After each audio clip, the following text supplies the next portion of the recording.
ولا تحسبن الله غافلا عما يعمل الظالمون إنما يؤخرهم ليوم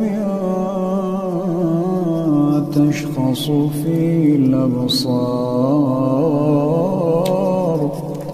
مهطعين مقنعي رؤوسهم لا يرتد إليهم طرفهم وأفئدتهم هواء وأنذر الناس يوم يأتيهم العذاب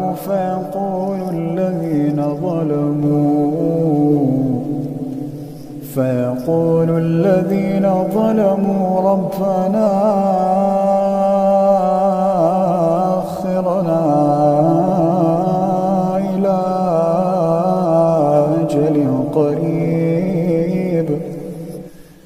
نجب دعوتك ونتبع الرسل أولم تكونوا أقسمتم من قبل ما لكم من زوال وسكنتم في مساكن الذين ظلموا أنفسهم وتبين لكم كيف فعلنا بهم وضربنا لكم الأمثال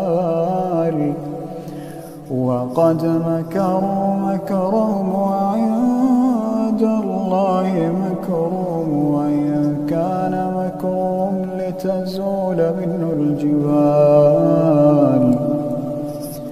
فلا تحسبن الله مخلف وعده رسله إن